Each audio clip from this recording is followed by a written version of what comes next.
Oh, hello there. Thanks for coming. CMS recognizes the important role played by your agency as an auditor, and we need you to partner with us to provide hospitals excellent service. The 2 midnight rule is a major change in CMS policy, and you need to understand the rule thoroughly. During the rollout, confusion was rampant. Let's go in the other room and talk. There are a lot of misunderstandings about these audits, so let's go through the process. An authenticated admission order is required.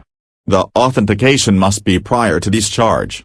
So step 1 is to look for that order. In some hospitals, residents, nurse practitioners and physician assistants write admission orders. These must be co-signed by an authorized physician before discharge. If a surgery was performed, check to see if it was inpatient only. The hospital will have billed with the ICD-9 code, so you need to obtain the HCPCS code and check the list. The credibility of CMS and your agency is on the line, so do this right. Making this mistake is inexcusable. Don't deny then expect the hospital to appeal. Next, you have to decide if the admission decision was correct. Many hospitals have adopted forms where the doctor checks a box that says, "I certify that I have an expectation that this patient will require a stay greater than 2 midnights." But if you give a doctor a box, they will check it. So there must be more. The inpatient admission order is a de facto statement that the doctor expects 2 midnights, or there is an exception, so the chart never needs to indicate a number of days. So read the ED doctor notes, read the H&P, read the progress notes, read the nursing notes. If a note is not signed, you should not consider it but keep looking for more notes. Ask yourself, would a reasonable physician expect a patient with this presentation to require at least 2 midnights in the hospital? For example, this patient does not have an expectation of a 2 midnight stay. He sounds quite stable and may be able to go home the next day. Observation is appropriate, but if the doctor stated the patient had abnormal vital signs, the 2 midnight expectation is perfectly reasonable. A patient like this is unlikely to be going home the next day.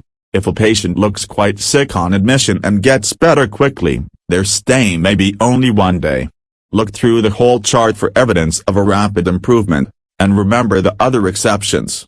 There does not need to be assigned a form, just a notation that the doctor does not advise discharge. If a patient spends 2 necessary midnights in the hospital but the doctor forgot to write the admit order, the order may be written just prior to discharge.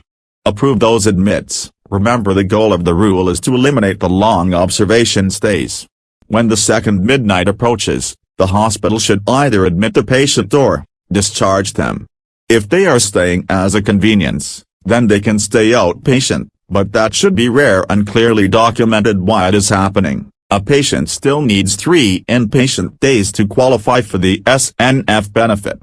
We must protect patient rights, so hospitals should not overuse observation and deprive patients of access to their SNF benefit by spending 1 day in observation and 2 days as inpatient. Remember that the only technical requirement is the authenticated admission order prior to discharge.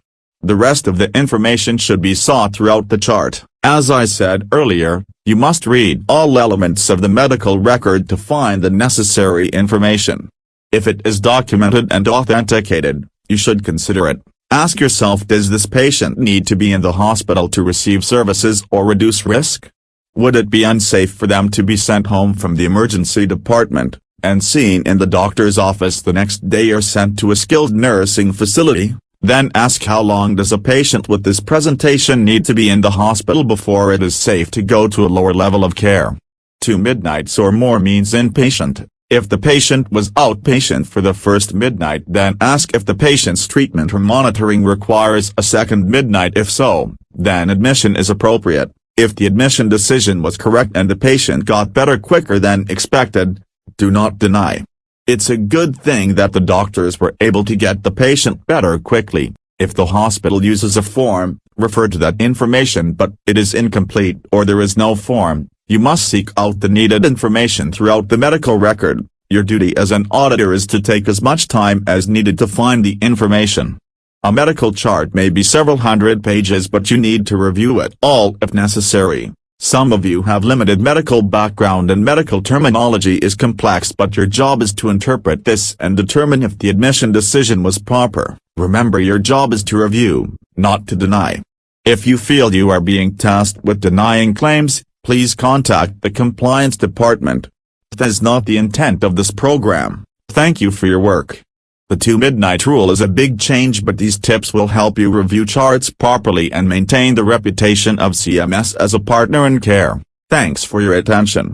If you want to see a video of how the 2 midnight rule applies to chest pain, go to the YouTube page of ronaldhirsch.com. He also has some other educational videos including condition code 44 and how to deal with a patient that insists on being admitted as an inpatient. Finally, although I look like a government bureaucrat, and this looks like the White House, this is not an official CMS production and not endorsed by CMS.